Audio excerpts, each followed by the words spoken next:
শোনেন, ওনার আমরা এই যে পেশেন্টের ওনারা যে ফ্রোজেন শোল্ডার ডায়াগনোসিস করছি আমরা। আপনারা এখন দেখেন যে ওনার হাত কতটুকু উঠাইতে পারে। আপনি দেখেন তো বাবা কতটুকু হাতটা উঠাইতে পারেন, দেখান তো হাতটা উঠান তো উপরের দিকে। হ্যাঁ দেখি দেখি, আর পারে না, এই যে দেখেন, আর উনি হাত উঠাইতে পারে না, এই এতটুকুই পারে, সর্বোচ্চ এতটুকু। হাত পিছনের দিকে নেন তো দেখি, একটুও নিতে পারেন না, পিছনে দেখি নেন না, দেখি কতটুকু পারেন, আর পারেন না না।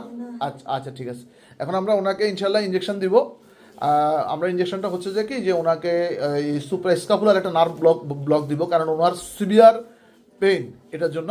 আর হচ্ছে যে ওনাকে আমরা দিব হচ্ছে এই ক্যাপসুলার হাইড্রো ডিস্টেনশন করব, মানে গ্লিমোহিউমেরাল যে জয়েন্টটা, ওই জয়েন্টটা দেখার পর ইনশাল্লাহ আমরা আবার আপনাদেরকে দেখাবো যে উনি কতটুকু হাত তুলতে পারে এবং ব্যথা কতটুকু কমে।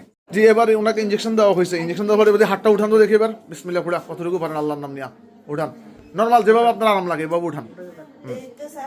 দেখি আস্তে আস্তে উঠান, দেন। হ্যাঁ দেখি আরেকটু আরেকটু আরেকটু পারবেন ইনশাল্লাহ ইনশাল্লাহ। এই যে মাশাল্লাহ, দেন দেন ইনশাল্লাহ ইনশাল্লাহ। দেখেন এই আর একটু সোজা করে, আরেকটু সোজা করি, এই এই এতটুকু করছে, ঠিক আছে।